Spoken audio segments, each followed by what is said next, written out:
रावण को तो आप सभी जानते होंगे, लेकिन क्या आप जानते हैं रावण की पत्नी मंदोदरी की अनकही कहानी? अगर नहीं तो हम आपको बताते हैं। क्या विभीषण ने किया था रावण की विधवा मंदोदरी से विवाह?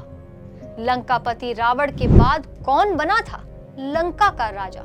रावण की मौत के बाद क्या हुआ था लंका में? इस बात का क्या सबूत है कि मंदोदरी ने शादी के लिए हाँ की थी? इन सभी अनकहे सवालों का जवाब आज हम आपको देंगे।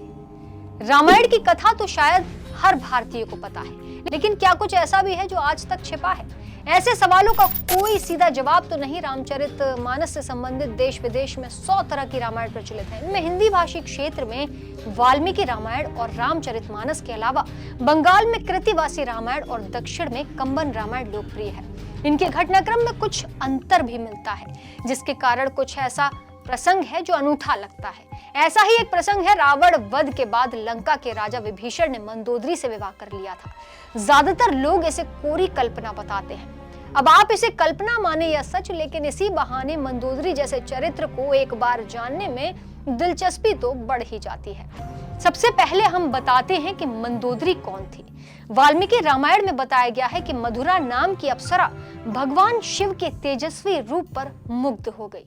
मधुरा किसी भी स्थिति में महादेव से विवाह करना चाहती थी।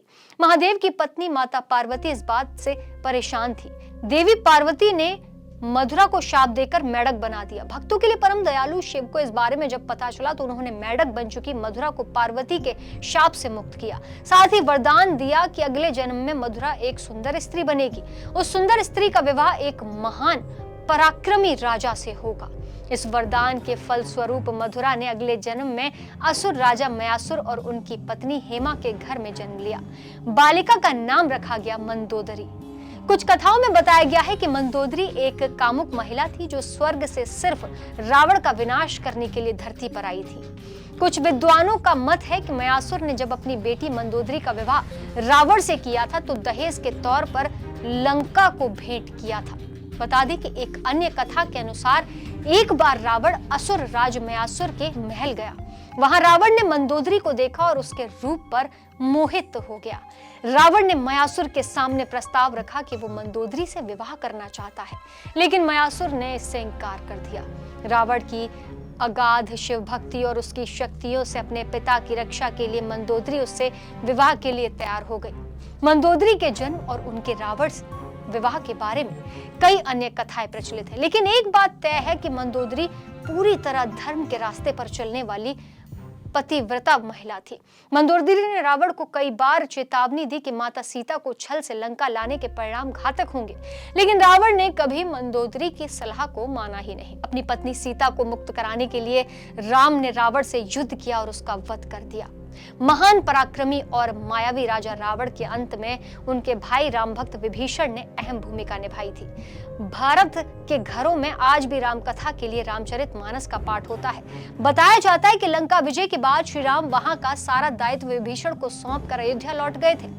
बस यहाँ से वो कहानी शुरू होती है जिसे हम सब जानना चाहते हैं। क्या विभीषण ने अपने बड़े भाई की विधवा पत्नी मंदोदरी से विवाह किया था या नहीं? जानकारों का कहना है कि वाल्मीकि रामायण में विभीषण मंदोदरी विवाह का कोई जिक्र नहीं है, लेकिन कुछ लोगों की मान्यता है कि लंका विजय के बाद राम विभीषण को लंका का राजा बनाकर आ गए थे। भगवान राम ने ही मंदोदरी को प्रस्ताव दिया था कि वो अपने देवर विभीषण से विवाह कर ले। शोक में डूबी मंदोदरी पहले इसके लिए राजी नहीं हुई। उन्होंने खुद को काफी समय तक महल में बंद रखा, खुद को शासन व्यवस्था से पूरी तरह अलग रखा, लेकिन बाद में विभीषण से विवाह के लिए हाँ कर दी। इसकी एक मुख्य वजह लंका का शासन ठीक से चलाने की थी, क्योंकि रावण की मृत्यु के बाद मंदोदरी ही राज्य को चला सकती थी। राजस्थान के जोधपुर में मान्यता है कि मंदोदरी का जन्म मंडोर में हुआ था। मंदोदरी का विवाह लंकापति रावण से हुआ था। जोधपुर में आज भी रावण को दामाद माना जाता है। हर साल दशहरे के दिन पूरे देश में रावण के पुतले जलाए जाते हैं, लेकिन जोधपुर में ऐसा नहीं किया जाता, क्योंकि जोधपुर में रावण दामाद है। ऐसी और दिलचस्प कहानी के लिए आप देखते रहे अनोखे सच।